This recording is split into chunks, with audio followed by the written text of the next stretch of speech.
The Picture of Dorian Gray by Oscar Wilde, Chapter 10. When his servant entered, he looked at him steadfastly and wondered if he had thought of peering behind the screen. The man was quite impassive and waited for his orders. Dorian lit a cigarette and walked over to the glass and glanced into it.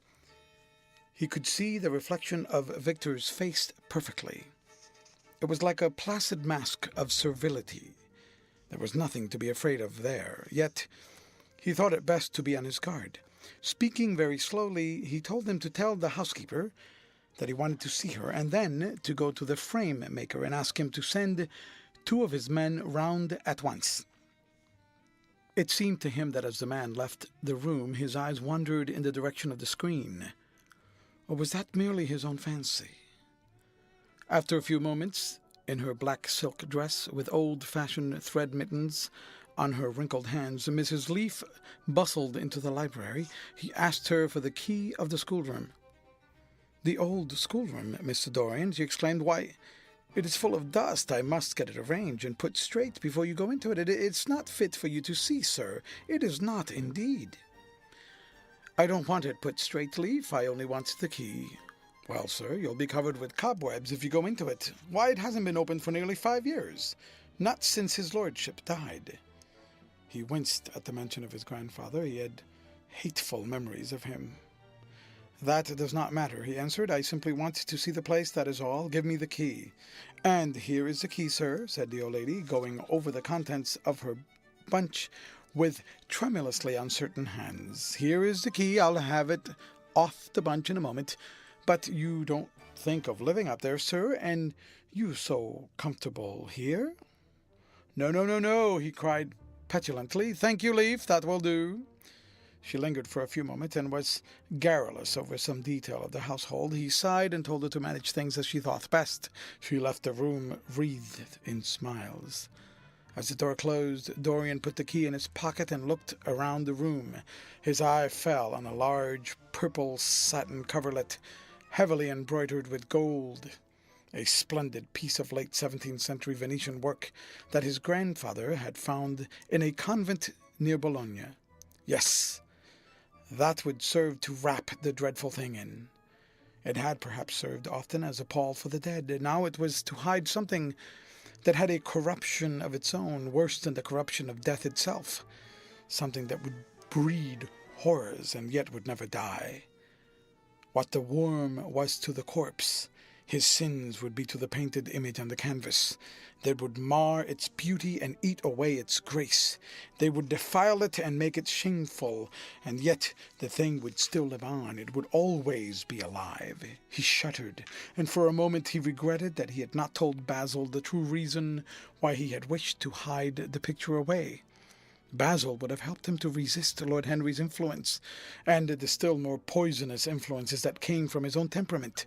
The love that he bore him, for it was really love, had nothing in it that was not noble and intellectual. It was not that mere physical admiration of beauty that is born of the senses, and that dies when the senses tire. It was such love as Michelangelo had known, and Montaigne, and Winckelmann, and Shakespeare himself. Yes, Basil could have saved him, but it was too late. Now the past could always be annihilated. Regret, denial, or forgetfulness could do that. But the future was inevitable. There were passions in him that would find a terrible outlet, dreams that would make the shadow of their evil real. He took up from the couch the great purple and gold texture that covered it, and holding it in his hands, passed behind the screen. Was the face on the canvas viler than before? It seemed to him that it was unchanged, and yet his loathing of it was intensified. Gold hair, blue eyes, and rose-red lips, they all were there. It was simply the expression that had altered. That was horrible in its cruelty, compared to what he saw in it of censure or rebuke. How shallow Basil's reproaches about Sybil Vane had been! How shallow, and of what little account! His own soul was looking out at him from the canvas and calling him to judgment. A look of pain came across him, and he flung the rich pall over the picture. As he did so, a knock came to the door. He passed out, as his servants entered. "The persons are here, monsieur." He felt that the man must be got rid of at once. He must not be allowed to know where the picture was being taken to. There was something sly about him, and he had thoughtful, treacherous eyes. Sitting down at the writing table, he scribbled a note to Lord Henry, asking him to send him round something to read, and reminding him that they were to meet at 8:15 that evening. "Wait for an answer," he said, handing it to him, "and show the men in here." In 2 or 3 minutes there was another knock, and Mr. Hubbard himself, the celebrated frame-maker of South Audley Street, came in with a somewhat rough-looking young assistant. Mr. Hubbard was a florid, red-whiskered little man whose admiration for art was considerably tempered by the inveterate impecuniosity of most of the artists who dealt with him. As a rule, he never left his shop. He waited for people to come to him, but he always made an exception in favor of Dorian Gray. There was something about Dorian that charmed everybody. It was a pleasure even to see him. "What can I do for you, Mr. Gray?" he said, rubbing his fat, freckled hands. "I thought I would do myself the honor of coming round in person. I've just got a beauty of a frame, sir. Picked it up at sale. Old Florentine. Came from Fonthill, I believe. Admirably suited for a religious subject, Mr. Gray." "I am sorry you have given yourself the trouble of coming round, Mr. Hubbard. I shall certainly drop in and look at the frame, though I don't go in much at present for religious art. But today I only want a picture carried to the top of the house for me. It is rather heavy, so I thought I would ask you to lend me a couple of your men." "No trouble at all, Mr. Gray. I am delighted to be of any service to you. Which is the work of art, sir?" "This," replied Dorian, moving the screen back. "Can you move it, covering and all, just as it is? I don't want it to get scratched going upstairs." "There will be no difficulty, sir," said the genial frame-maker, beginning with the aid of his assistant to unhook the picture from the long brass chains by which it was suspended. "And where shall we carry it to, Mr. Gray?" I will show you the way, Mr. Hubbard, if you will kindly follow me, or perhaps you had better go in front. I am afraid it is right at the top of the house. We will go up by the front staircase, as it is wider." He held the door open for them, and they passed out into the hall and began the ascent. The elaborate character of the frame had made the picture extremely bulky, and now and then, in spite of the obsequious protest of Mr. Hubbard, who had the true tradesman's spirited dislike of seeing a gentleman doing anything useful, Dorian put his hand to it so as to help them. "Something of a load to carry, sir," gasped the little man when they reached the top landing, and he wiped his shiny forehead. "I am afraid it is rather heavy," murmured Dorian as he unlocked the door that opened into the room that was to keep for him the curious secret of his life and hide his soul from the eyes of men. He had not entered the place for more than 4 years, not, indeed, since he had used it first as a playroom when he was a child, and then as a study when he grew somewhat older. It was a large, well-proportioned room, which had been especially built by the last Lord Kelso for the use of the little grandson, whom, for his strange likeness to his mother, and also for other reasons, he had always hated and desired to keep at a distance. It appeared to Dorian to have but little changed. There was the huge Italian cassone with its fantastically painted panels and its tarnished gilt mouldings, in which he had so often hidden himself as a boy. There the satinwood bookcase filled with his dog-eared schoolbooks. On the wall behind it was hanging the same ragged Flemish tapestry where a faded king and queen were playing chess in a garden, while a company of hawkers rode by carrying hooded birds on their gauntleted wrists. How well he remembered it all. Every moment of his lonely childhood came back to him as he looked around. He recalled the stainless purity of his boyish life, and it seemed horrible to him that it was here the fatal portrait was to be hidden away. How little he had thought in those dead days of all that was in store for him. But there was no other place in the house so secure from prying eyes as this. He had the key, and no one else could enter it. Beneath its purple pall, the face painted on the canvas could grow bestial, sodden, and unclean. What did it matter? No one could see it. He himself would not see it. Why would he watch the hideous corruption of his soul? He kept his youth, that was enough. And besides, might not his nature grow finer after all? There was no reason that the future should be so full of shame. Some love might come across his life and purify him and shield him from those sins that seemed to be already stirring in spirit and in flesh, those curious, unpictured sins whose very mystery lent them their subtlety and their charm. Perhaps some day the cruel look would have passed away from the scarlet, sensitive mouth, and he might show to the world Basil Hallward's masterpiece. No, that was impossible. Hour by hour and week by week, the thing upon the canvas was growing old. It might escape the hideousness of sin, but the hideousness of age was in store for it. The cheeks would become hollow or flaccid. Yellow crow's feet would creep round the fading eyes and make them horrible. The hair would lose its brightness. The mouth would gape and droop, would be foolish or gross as the mouths of old men are. There would be the wrinkled throat, the cold blue-veined hands, the twisted body that he remembered in the grandfather who had been so stern to him in his boyhood. The picture had to be concealed. There was no help for it.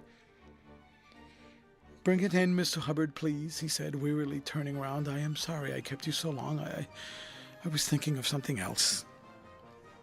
"Always glad to have a rest, Mr. Gray," answered the frame-maker, who was still gasping for breath. "Where shall we put it, sir?" "Oh, anywhere. Here, this will do. I don't want to have it hung up. Just lean it against the wall. Thanks." "Might one look at the work of art, sir?" Dorian started up. "It would not interest you, Mr. Hubbard," he said, keeping his eye on the man. He felt ready to leap upon him and fling him to the ground if he dared to lift the gorgeous hanging that concealed the secret of his life. "I shan't trouble you any more now. I am much obliged for your kindness in coming around." Not at all, Mr. Gray. Ever ready to do anything for you, sir?" And Mr. Hubbard trampled downstairs, followed by the assistant, who glanced back at Dorian with a look of shy wonder in his rough, uncomely face. He had never seen anyone so marvelous. When the sound of their footsteps had died away, Dorian locked the door and put the key in his pocket. He felt safe now. No one would ever look upon the horrible thing, no eye but his would ever see his shame. On reaching the library, he found that it was just after 5 o'clock and that the tea had been already brought up. On a little table of dark perfumed wood, thickly encrusted with nacre, a present from Lady Radley, his guardian's wife, a pretty, sophisticated professional invalid who had spent the preceding winter in Cairo, was lying a note from Lord Henry, and beside it was a book bound in yellow paper, the cover slightly torn and the edges soiled. A copy of the 3rd edition of the St. James Gazette had been placed on the tea-tray. It was evident that Victor had returned. He wondered if he had met the men in the hall as they were leaving the house and had wormed out of them what they had been doing. He would be sure to miss the picture. He no doubt missed it already while he had been laying the tea things. The screen had not been set back, and a blank space was visible on the wall. Perhaps some night he might find him creeping upstairs and trying to force the door of the room. It was a horrible thing to have a spy in one's house. He had heard of rich men who had been blackmailed all their lives by some servant who had read a letter or overheard a conversation, or picked up a card with an address, or found beneath a pillow a withered flower or a shred of crumpled lace. He sighed, and having poured himself out some tea, opened Lord Henry's note. It was simply to say that he sent him round the evening paper and a book that might interest him, and that he would be at the club at 8:15. He opened the St. James languidly and looked through it. A red pencil mark on the 5th page caught his eye. It drew attention to the following paragraph. Inquest on an actress.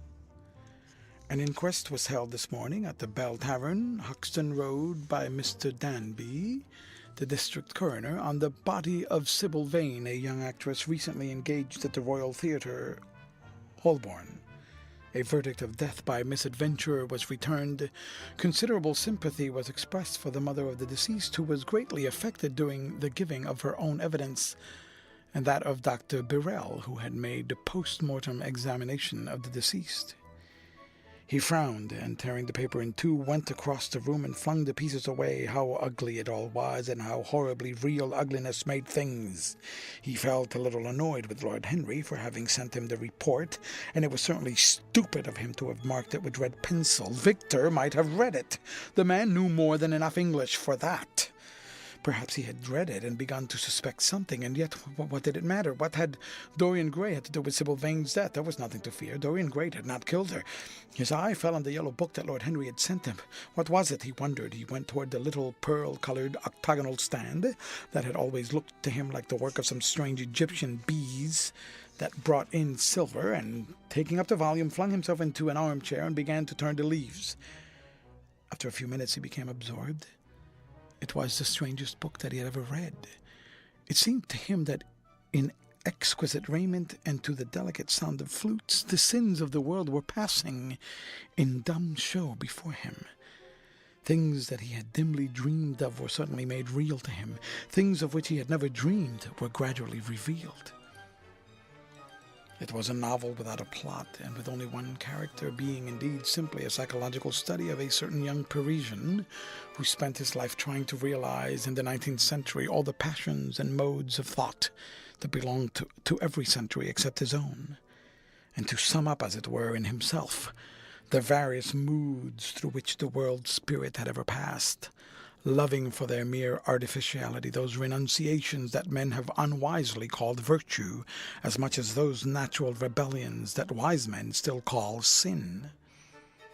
The style in which it was written was that curious jewelled style, vivid and obscure at once, full of argot and of archaisms, of technical expressions and of elaborate paraphrases, that characterizes the work of some of the finest artists of the French school of symbolistas. There were in it metaphors as monstrous as orchids and as subtle in color. The life of the senses was described in terms of mystical philosophy. One hardly knew at times whether one was reading the spiritual ecstasies of some medieval saint or the morbid confessions of a modern sinner. It was a poisonous book. The heavy odor of incense seemed to cling about its pages and to trouble the brain. The mere cadence of the sentences, the subtle monotony of their music, so full as it was of complex refrains and movements elaborately repeated, produced in the mind of the lad as he passed from chapter to chapter a form of revelry, a malady of dreaming that made him unconscious of the falling day and creeping shadows. Cloudless and pierced by one solitary star, a copper-green sky gleamed through the windows. He read on by its wan light till he could read no more. Then, after his valet had reminded him several times of the lateness of the hour, he got up and, going into the next room, placed the book on the little Florentine table that always stood at his bedside, and began to dress for dinner. It was almost 9 o'clock before he reached the club, where he found Lord Henry sitting alone in the morning room, looking very much bored. "I am so sorry, Harry," he cried, "but really it is entirely your fault. That book you sent me so fascinated me that I forgot how the time was going." "Yes, I thought you would like it," replied the host, rising from his chair. "I didn't say I liked it, Harry. I said it fascinated me. There is a great difference." "Ah, you have discovered that," murmured Lord Henry. And they passed into the dining room.